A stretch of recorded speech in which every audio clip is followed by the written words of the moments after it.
Hello, this is Russell Moore, and you're listening to The Russell Moore Show, brought to you by Christianity Today. Every week, we explore here conversations and questions from a Christian perspective to help you sort out how to live as a follower of Jesus in confusing times. And this week, we have a conversation to seek to do just that.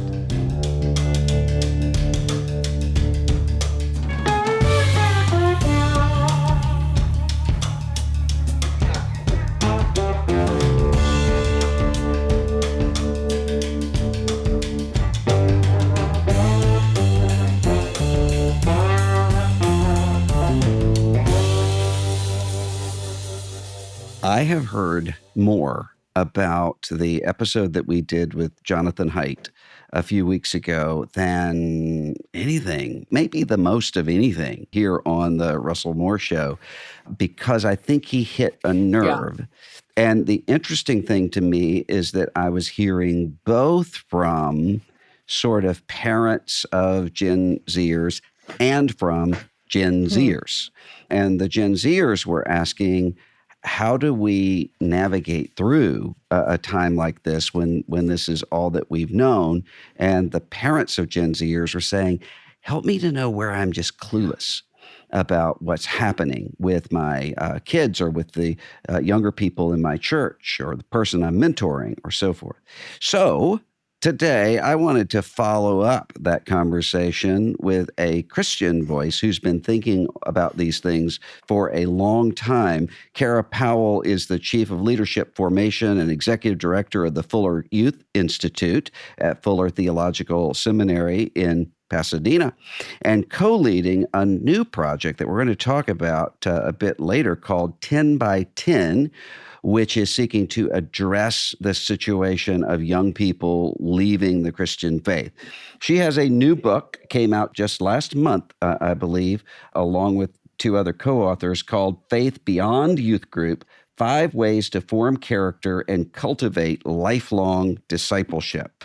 And Kara, I have to tell you, I didn't even plan this, maybe subconsciously, but I found myself listening to an a cappella medley of songs that would have been playing constantly back in my youth group days, actually my days as a youth pastor in the 90s. Nice. And it just gave me all the warm feelings, audio adrenaline, big house, all of those things. And I wonder how many people actually have a context like that now, and whether that's a good thing or a bad thing. So thanks for being with us. I'm looking forward to this conversation. I want to talk first about the problem and then come into the solution. And it seems to me there are a couple of problems. I mentioned Jonathan Haidt, conversation with him. John's book is coming out next year, The Anxious Generation, where he's talking about anxiety and depression among teenagers and young adults, and gives the reasons that he thinks this is happening. I think there are a lot of people who will say, well, every generation worries about the sort of incoming generation, and every generation thinks that it has challenges that nobody else has ever had. When it comes to those issues, are we really in a unique time, or does it just seem that way? Yeah. With anxiety and mental health questions and challenges, yes, we are in a unique time. I mean, if you look at the data, it's fairly undeniable that, in general, in our U.S. culture these days, depression and anxiety are at unique highs, and then with young people specifically. And I thought Jonathan Haidt's conversation with you was fascinating, so I do highly recommend it also. And on a more personal level, Russell, I appreciate how in Jonathan's conversation with you, he talked about teenage girls specifically, because I don't know a family with teenage girls who's not navigating mental health challenges. The research tells me they exist, but I don't know them. And I'm a mom of a 21 and 17-year-old daughter. And so we're navigating that also. So, and teenage boys are just a half step behind teenage girls. What are the unique challenges you see for girls right now? For what first comes to mind is technology. And technology also is a challenge for boys, but I think for girls, there's this constant comparison that they see other people's best images online and they compare that to the worst of what they know about themselves, and there's just this constant feeling like they're not blank enough. And for Mm. different young people and different girls, that adjective might differ. So they're not pretty enough, they're not popular enough, they're not smart enough, they're not talented enough, whatever, they're not thin enough. But there's just this constant feeling of not measuring up.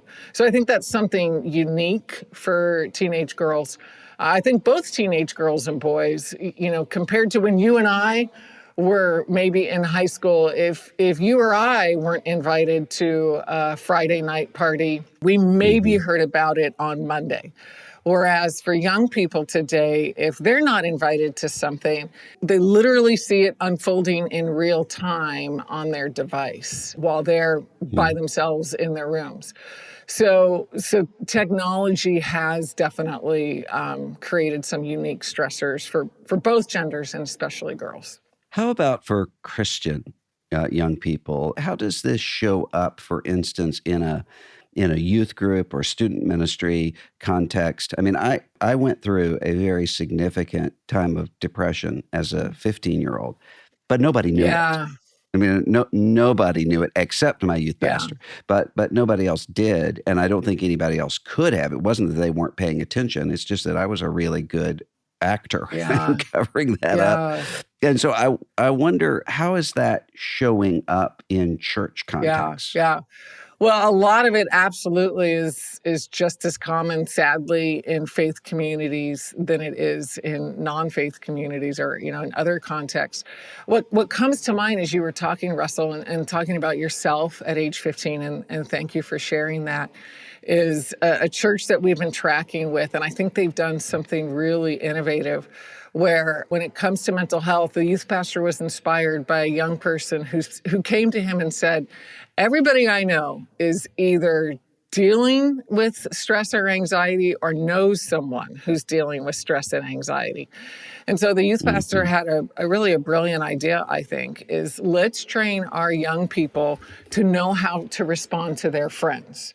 How do you care for Ah, someone who's dealing with anxiety or stress? And the good news is this congregation, like most congregations, has mental health professionals who are part of it, has therapists who are part of it. And so working with the resources in their church, they created this half-day Saturday seminar for teenagers.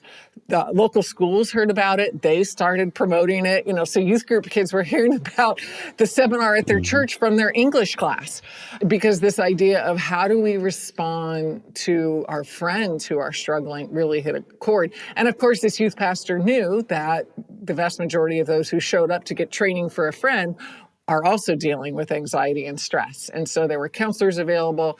And plus, the principles of how you reach out to a friend are often part of how you can navigate anxiety and stress yourself.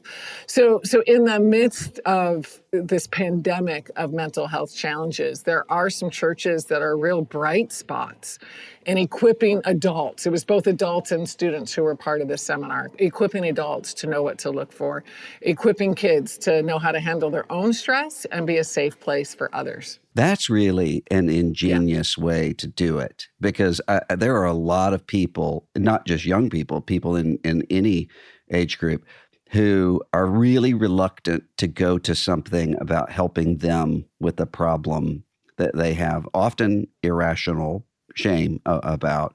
But that's freeing to go to help other people while also helping yeah. oneself. I I really thought like it was that. That's brilliant of good. this youth pastor. And we tell more about the story in our book, Faith Beyond Youth Group.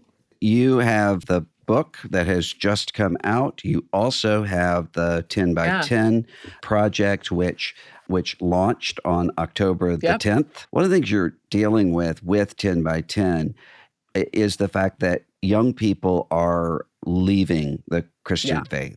And there are a couple of theories I want to test out with you Great. first as to how and why that's happening. One of them is, My friend Sky Jathani had an analogy one time that I heard years ago that I think about and use all the time.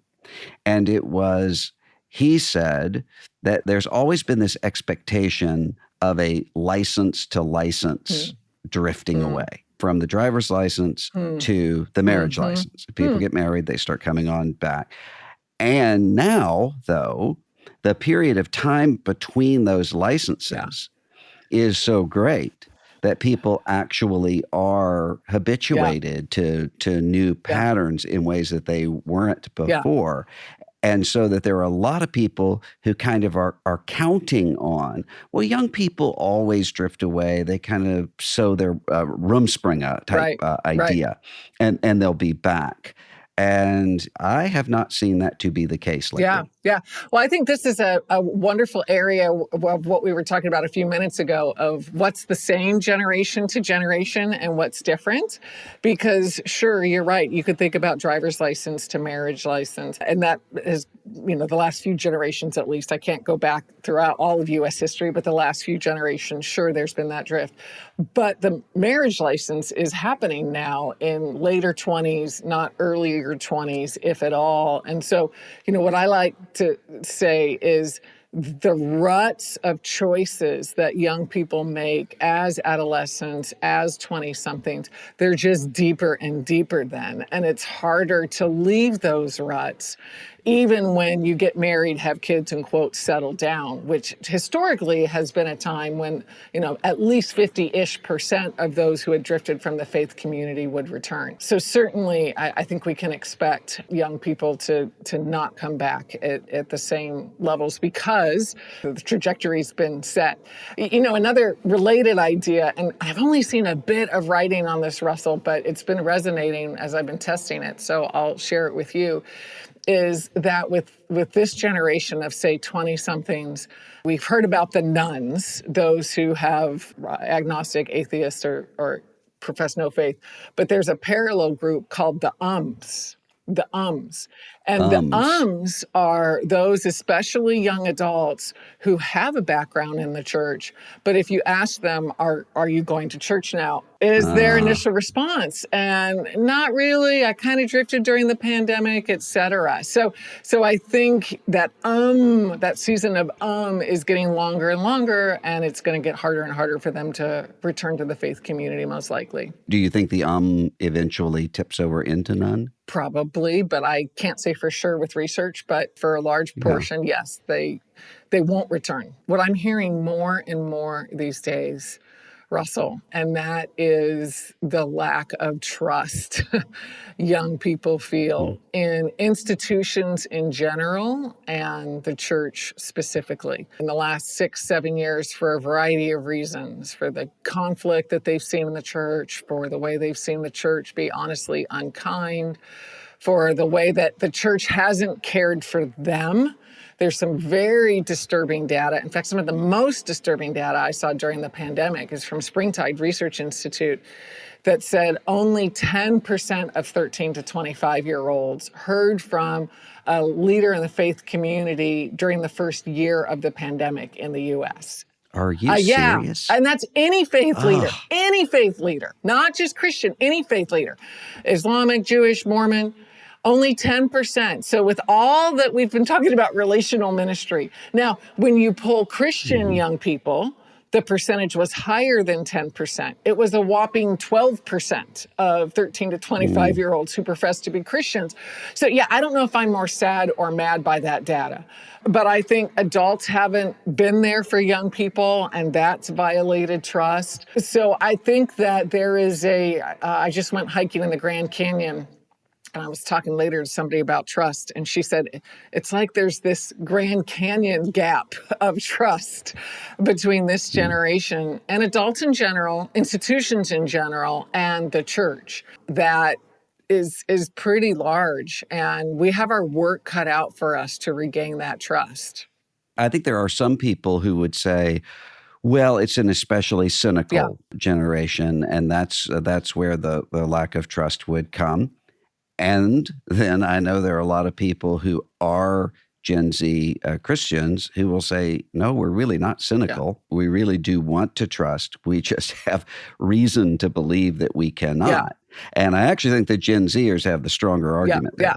yeah. I mean, for those who maybe are cynical, I think we've earned their cynicism by how we as Mm. adults have acted and treated them and treated others, quite honestly. And I think you're right that there really is an openness among young people. In fact, I just gave some very discouraging data about young people in terms of hearing from adults in the first year of the pandemic. The same survey by Springtide Research Institute showed that 70% of young people have a new appreciation for relationships. So, this anxious and stressed generation actually is open to adult relationships if we will build back trust, if we will be caring, if we will show up unconditionally. And what was so fascinating in our Faith Beyond Youth Group research, where we interviewed about 100, actually over 200 leaders, looked into all the research on how you can develop a faith that isn't just 75 minutes in youth group, but all 7 days of the week. And then we actually visited churches. This was my favorite part of the study, when we actually visited churches that were building Faith Beyond Youth Group. And from that, we came up with 5 points of a compass to build this faith that lasts and is 24/7. And the very first point of the compass is exactly what we're talking about, is cultivating trust with young people. And the good news, both in the research on rebuilding trust as well as what we saw in churches, is it doesn't take a grand, heroic gesture to rebuild trust with young people. It's the everyday acts of listening, of But empathizing. how does one do that when there's kind of an I am not a crook problem? If a church says, okay, we want to rebuild Yeah. trust with the next generation, kind of trust me, I'm a church is not going to work. So how does one do Yeah, it? yeah.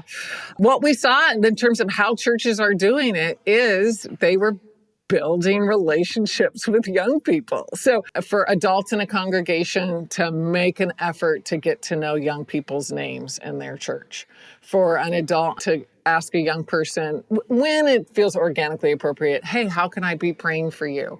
And then a week Mhm. later say, hey, you asked me to pray for that biology test. How'd it go? You asked me to pray for your aunt who was going into surgery. How did that go? It's those everyday acts. And the good news, Russell, in fact, one of the heroes in our research was a 71-year-old, and I have permission to share his name. Slick is his nickname in the church.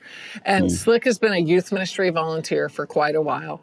And, one of the quotes he said in our interview. I will say before we continue that slick does not sound like the typical name of someone building Yeah, trust. yeah, So that's maybe true. this is That's one true. of those But ironies. it does kind of sound like maybe somebody who'd hang out with kids, right? So, maybe Correct. maybe Maybe so. there's a Yeah. plus and a minus to his nickname. So, but Slick said during an interview that he thinks if Jesus were to walk the earth today, he'd hang out at a lot of 7th grade tennis matches. I think there are a couple of obstacles to this, one of them much darker than the Yeah, other. And the first one would be, I mean, one of the things that we have seen eroding trust, not just from young people, but across the board, has been the revelations of sexual yeah, abuse, other forms of abuse happening, and a lot of them happening in youth ministry or some form of student yeah. ministry. How do we, first of all, I mean, when you're a church, not every 73-year-old who wants to hang out with the kids has good Should be, motives. right, A lot of them right. do. How do you differentiate between those Yeah, two? yeah. Well, hopefully every church has, safety policies that include background checks, that include reference checks, that put, relational safeguards into place so that it wasn't Slick with a kid alone. Because you're right, Russell, whether it's abuse that's happened against young people or whether it's just toxic leadership and abusive leadership that young Mhm. people have seen in churches, that's part of why they're distrusting the church. And so it's going to take some time to bridge that Grand Canyon gap. The other obstacle that I would see is not nearly as nefarious, and it's just a psychological obstacle on both Yeah. sides. So there are a lot of Gen Yeah. Z Christians who will tell me, it's just weird to go up and start talking to an older Yeah. person, even though I want to be mentored. It's weird and awkward to do that. And the older people feel like one person told me, he said, I feel like that meme of the guy, 70-year-old guy skateboarding in Hello Fellow Yeah. Kids. Yeah. Yeah. Yeah. I said, I feel like that. And I feel like there's kind of an eye Yeah. rolling if I were Yeah. to even. So how do you get past that on both ends? Just the awkwardness of it. Such a great question. What's helped me quite a bit, both as a youth leader and as a parent, is an image I heard related to evangelism outreach from DCLA training. When you're testing if fruit is ripe, you give a gentle tug. I don't have a lot of experience picking fruit, but I know enough that, we have a lemon tree in our backyard. And if that lemon is ripe, if you just barely tug, it comes off the branch, right? You don't want to force the fruit off. That's not good for the branch, nor the fruit, nor you.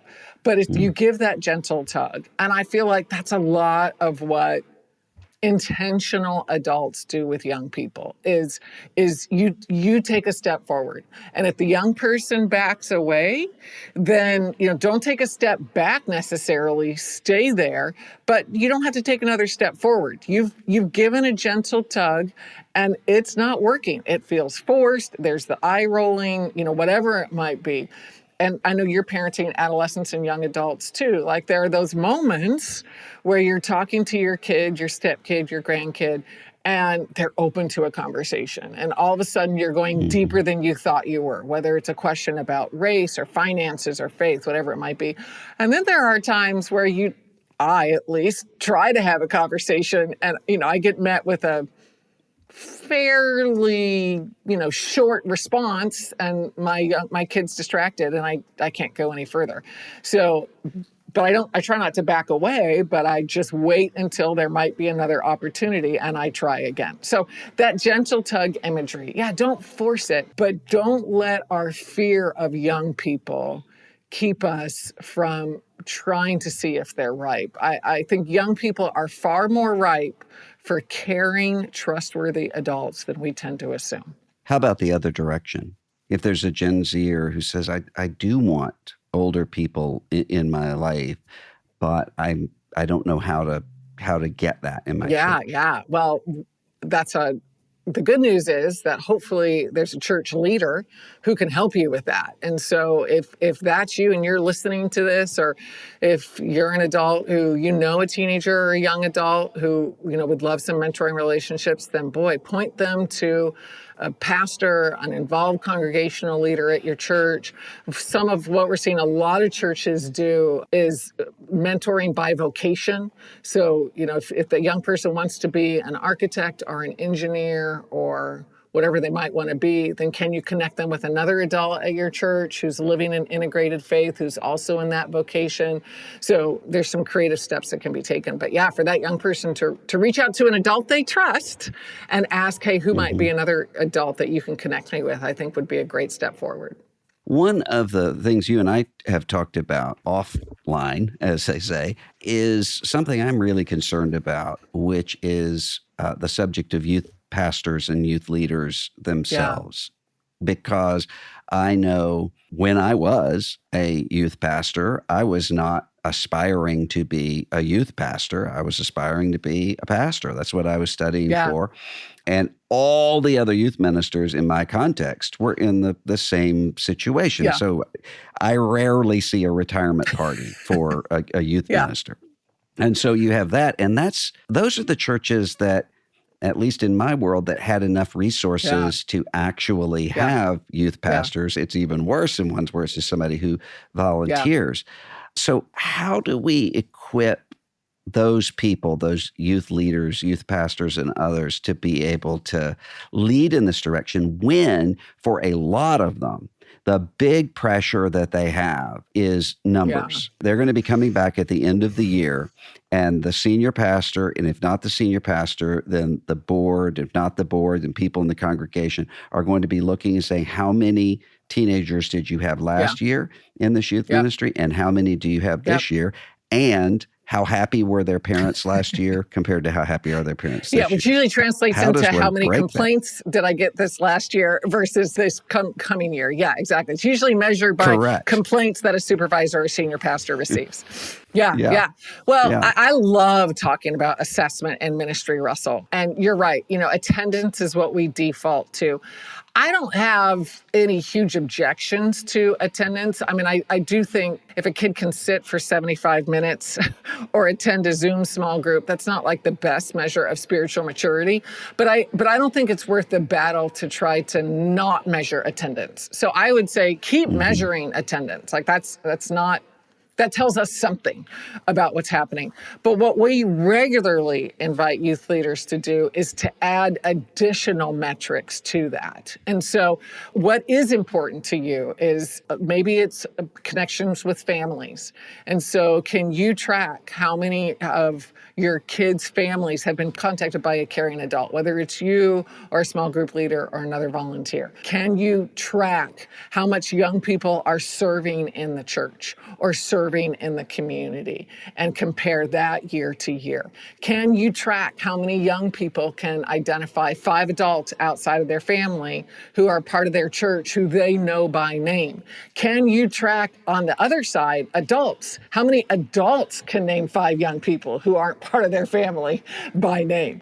So yes, let's keep measuring attendance, sure, but let's add other more relational metrics to that to have more holistic assessment. One of the things that you talk about as a problem, and I think you are completely right on this as a barrier to growth, is confusing extraversion with faithfulness. Yeah. Whew. I think that happens so much, especially in student ministries, maybe, because the kind of people who are drawn, or at least the people who are effective at student ministry, tend to be very extroverted, kind of Enneagram 7 types. Yeah, So totally. how do we get past that? Well, let me just say the people we assume are effective, I would probably make that amendment. We don't. Yeah, Right. so that we assume they're effective. Yeah, this is something really important. And every time I talk about introversion and youth ministry, it does kick up some exciting dust, because the estimate is that about 1/3 of the U.S. population are introverts. And so how do we, in the spirit of recruiting the diverse team that we want to minister to diverse young people, hopefully we always encourage youth ministries to know the demographics of your geographic community and how well does your church reflect the racial and ethnic demographics of your community, and how well do the adults that you're recruiting reflect the racial and ethnic demographics of your community.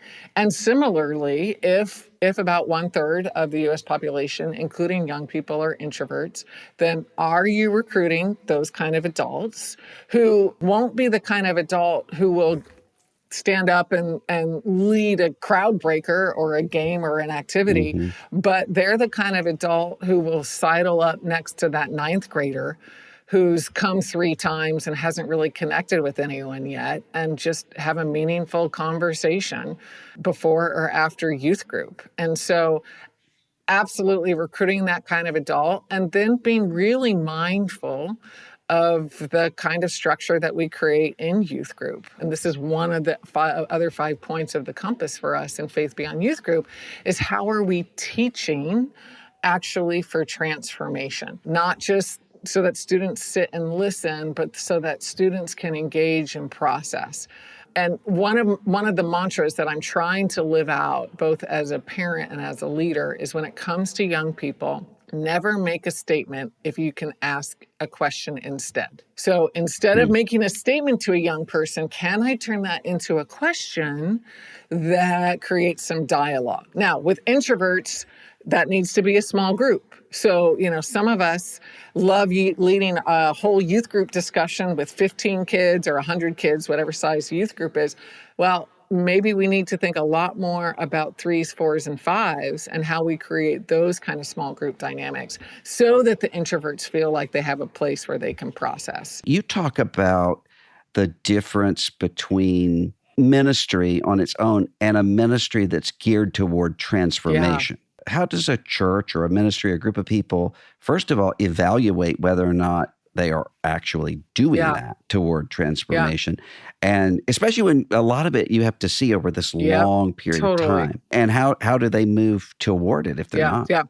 So great question. And I mean, the first question really gets back to assessment, right? Like, how do we know if what we're doing is working? And one of the metrics that we encourage people to think about is not where a student is at when they graduate, but where are they at 6 months later.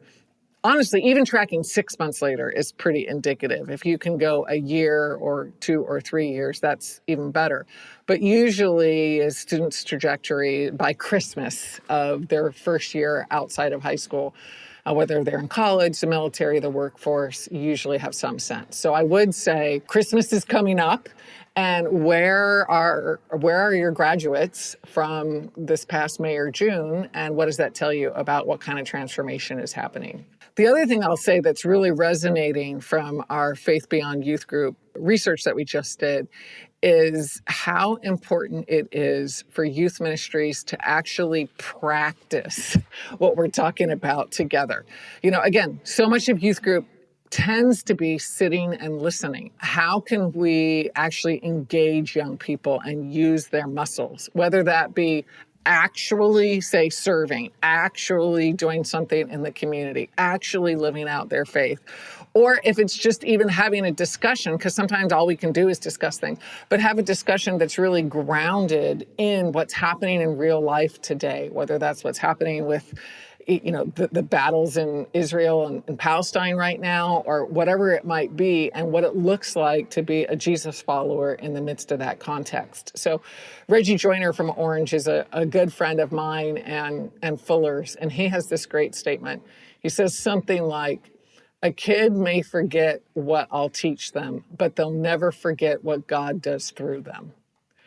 And so my hunch is those youth group graduates that you're talking about, sure, they might remember a little bit of your teaching, but what they really remember is how they saw God work in them and through them. And so let's turn the dial on that. Let's actually practice the faith together instead of just hear it and maybe discuss it together. You talk about the sorts of questions that young people are asking, particularly teenagers are asking. And I think there are a lot of people in the church and outside the church, actually, who are answering the wrong questions. So what are you seeing in your research that teenagers are actually asking? When you ask that question, Russell, I first think of a 15-year-old who said something so convicting. He said, I'm tired of the church answering questions I'm not asking. Oh, it's like an arrow into my heart. I'm tired of the church answering questions I'm not asking. So in a previous research study we did at Fuller, we actually tried to figure out if students are asking, say, surface questions about what am I going to do on Friday night? What college am I going to? What's happening with my after-school job? Whatever it might be. If those are their surface questions, what are their deeper questions? And we landed on 3 after surveying young people and looking at all the research. Identity, who am I? Belonging, where do I fit? And purpose, what difference can I make? So identity, belonging, and purpose. Who am I?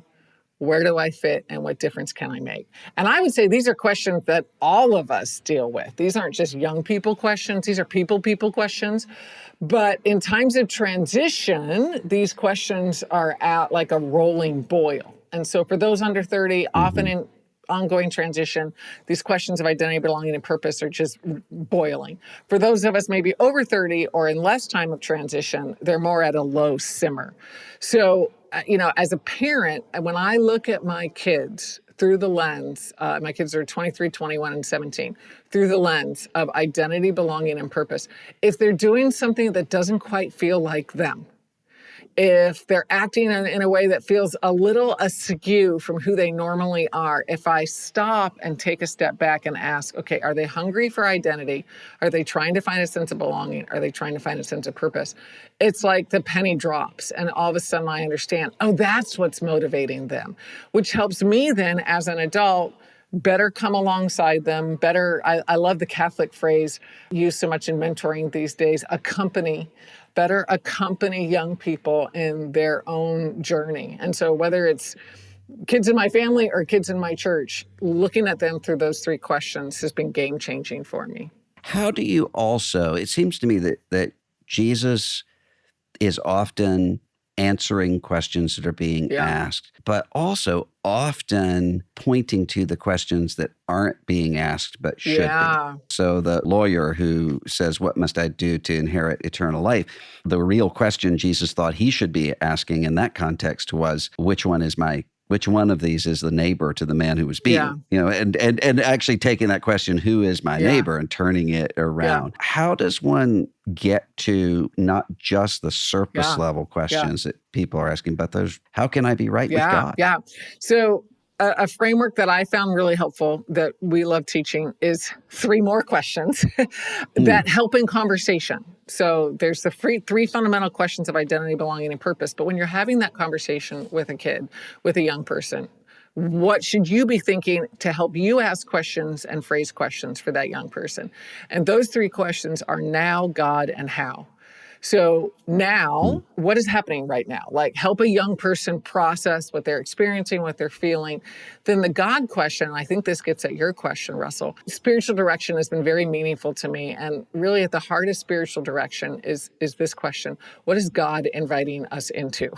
What is God inviting me into? And so with whatever I'm experiencing, what is God's invitation for me? And, when possible, I might mention identity or belonging or purpose. Sometimes I don't, because that can feel forced. That could get an eye roll from that young person. But what is God inviting me into? And then last, the how. Okay, if that's what God's inviting me into, then how might I live that out this week or this month? So that's a paradigm I keep in my mind. It's especially helpful with young people. Now, God, and how. Not long ago, there was a Gen Z listener to this show who I ran into somewhere who said, I'm not a believer, never have been a believer, never been in a religious context before. Now, this person started listening to this because of political controversy, sort of issue, and then just kept listening. And I think there are lots of folks like that who are younger, maybe wouldn't call themselves atheists or agnostics, but they do see themselves as not really having a religious home at all. What would you say to that person about how to sort of go about exploring Jesus without, I think a lot of folks are afraid, if I go and visit the church down the road, I don't know if when I walk in the door, they're going to say, give me your name, address, mobile phone number, and email address, and we'll start contacting you. So what would be a way you would suggest? So for a young person who wants to understand more about Jesus, what steps should they take if they're a little leery for all the reasons we've talked about of going to church? Well, two come immediately to mind. First is God's word and reading Jesus's own words. So Matthew, Mark, Luke, and John, like, how can that young person spend a little bit of time in the Gospels and see how God speaks to them through that?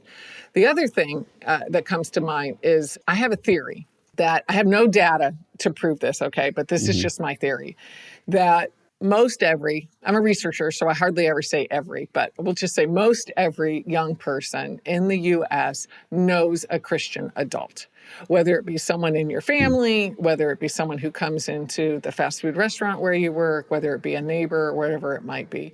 And so I'd say to that young person, gosh, if there is an adult that you trust, then maybe ask if you can get together sometime and hear a little bit about their faith journey. That could be a great way to learn about Jesus from an adult that you trust. I mean, we're coming back to trust, right? So is there an adult who is a Jesus follower who you trust?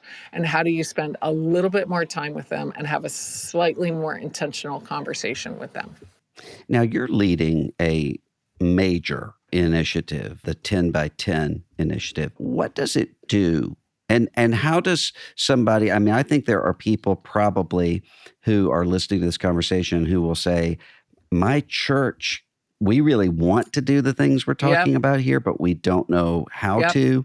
How could they connect with and get involved with what you're doing? Well, 10 by 10 was birthed out of all the needs and opportunities we've been discussing. The mission of 10 by 10 is to help faith matter more for 10 million young people over the next 10 years in the spirit of John 10:10, where Jesus describes the abundant life that comes from following him.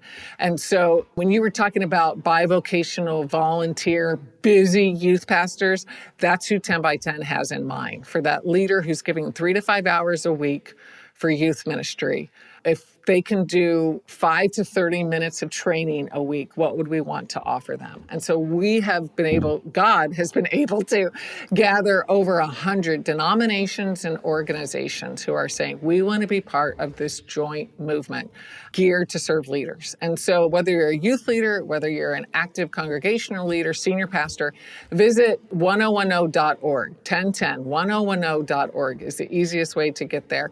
And you can take an initial 2-minute quiz that gets you resources customized on identity, belonging, and purpose for your youth ministry based on what you tell us about yourself immediately, and start a longer-term training journey with 10 by 10 and with 10 by 10's partners. So please check out the website. That's a great next step. And they can kind of choose the level at which they want to be trained. Is that right? Absolutely. Yeah. You can continue to receive emails on an ongoing basis. You can do more focused online training. Almost all that we offer is available for free, thanks to some generous funders and donors, as well as the generosity of these 100 denominations and organizations who are contributing their best resources to 10 by 10 so that we can train any adult who wants to make an investment in young people. And we've partnered with Barna, actually, in some resources just for senior pastors who are especially interested in youth discipleship. So senior pastors, please visit the Senior Pastor Portal on 1010.org to get sermon outlines, to get meeting structures, to get illustrations that you can use to better connect with this generation. If 10 by 10 does exactly what you hope and exactly what you're praying for, what will be different in 2034? Well, 10 by 10 will no longer exist because Jesus-centered adults in faith communities that we often think of as churches are loving young people. You know, somebody asked me recently, Kara, if you were to describe all of the Full Youth Institute research in one sentence on faith formation for young people, what would it be? And I said, well, faith formation is basically caring, Jesus-centered adults investing in young people. So, you know, earlier I theorized that every young person is known by an adult. So if an adult who knows Jesus, if every adult who knows Jesus is better trained at their church to love and serve young people in their lives, whether it's their kids, their nieces and nephews, their neighbors, their favorite barista at their local coffee house, then young people will see the church as a place that's for them and for our world. And they'll trust us and come to trust Jesus. All right, Kara Powell. She is the author of the new book, Faith Beyond Youth Group, 5 Ways to Form Character and Cultivate Lifelong Discipleship, and leading the 10 by 10 initiative. You can find the 10 by 10 initiative, as Kara said, at 1010.org. Kara, thanks so much for being with us My today. pleasure and honor.